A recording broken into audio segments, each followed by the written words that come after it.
Hello friends, कैसे हैं आप लोग। आज हम लोग पढ़ेंगे डीडीटी यानी डिप्लोमा इन डेयरी टेक्नोलॉजी, जिसमें आज पढ़ेंगे बीपी वीआई 011 के खंड 1 में इकाई 1 भारत में डेयरी विकास, जिसमें आज आपके लिए लेकर आए हैं स्वतंत्रता पूर्व काल में डेयरी विकास। तो वीडियो स्टार्ट करने से पहले जो भी फ्रेंड्स हमारे चैनल पर नए आए हैं कृपया चैनल को सब्सक्राइब कर ले और बेल आइकन को प्रेस कर दे, ताकि जो भी लेटेस्ट वीडियो हमारे चैनल पे आए वो सबसे पहले आपको मिल सके।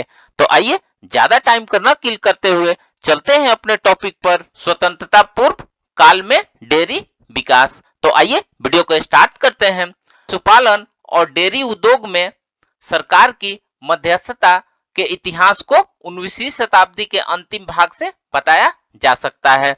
जब ब्रिटिश सेना ने भारत में आगमन किया, वे निम्न गुणवत्ता के दूध को पचा नहीं सकते थे। ताजे और गुणवत्तापूर्ण दूध की आपूर्ति का भार क्वार्टर मास्टर जनरल को सौंपा गया। उनके हस्तक्षेप के कारण और दूध की प्रतिदिन की आवश्यकता को पूरा करने के लिए देश के विभिन्न भागों में कई सैनिक डेयरी फर्म स्थापित किए गए।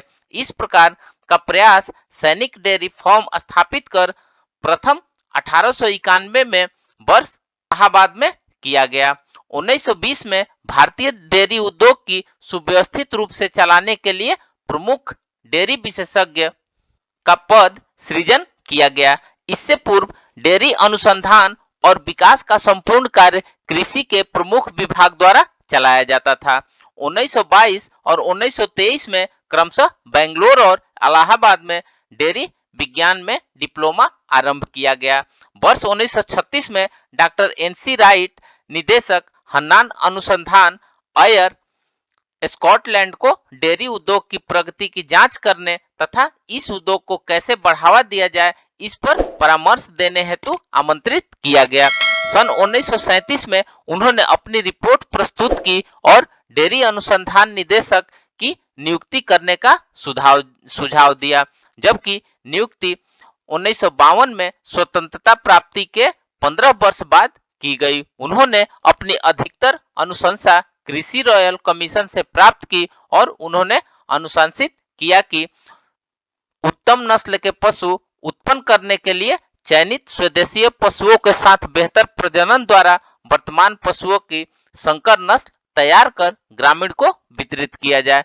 पशुओं के पोषण पर अनुसंधान किया जाए और गांवों में दूध और दुग्ध उत्पादों को स्वच्छ रखने के लिए प्रचार प्रसार किया जाए।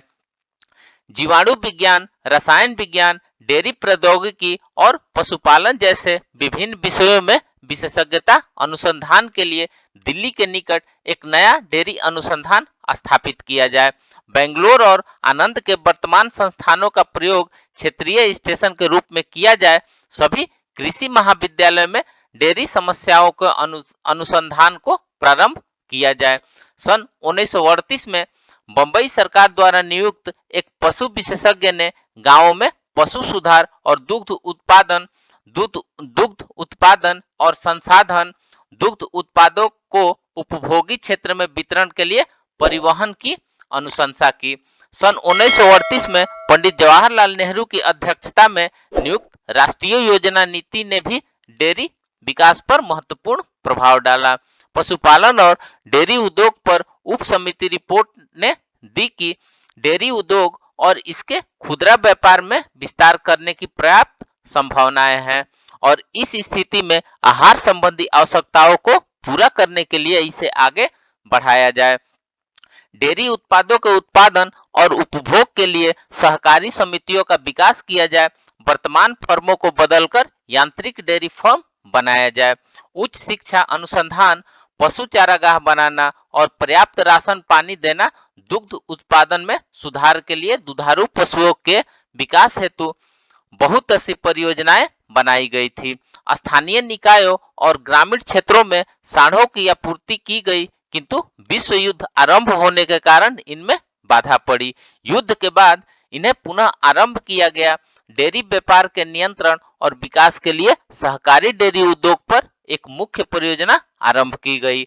3 प्रकार की सहकारी समितियों जैसे दुग्ध उपभोक्ता सहकारी समिति, दुग्ध वितरण सहकारी समिति और दूध उत्पादक सहकारी समितियां आरंभ की गई।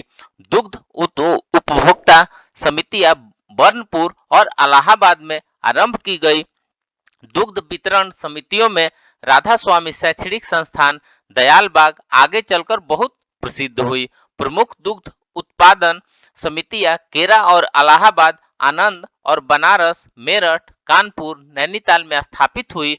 डेयरी विकास में इन सभी समितियों का एक महत्वपूर्ण योगदान रहा है। इस अवधि में बहुत सी डेयरी परियोजनाएं जैसे बंबई दुग्ध योजना, केरा जिला सहकारी दूध संघ लिमिटेड, आनंद पोल्सन लिमिटेड, तलकांखरी सहकारी दुग्ध सोसाइटी, नागपुर फेडरेशन दूध संघ, कलकत्ता लखनऊ सहकारी दुग्ध आपूर्ति संघ, मद्रास दुग्ध आपूर्ति संघ, कन्वेंटर डेयरी एंड कासीरा क्षेत्र अनेक दूध परियोजनाएं आरंभ की गई। तो फ्रेंड्स, इस तरह से आज हमने स्वतंत्रता पूर्व काल में डेयरी विकास के बारे में पढ़ा। तो मिलते हैं एक नए वीडियो के साथ में, तब तक से हमारे चैनल पे बने रहिए। धन्यवाद।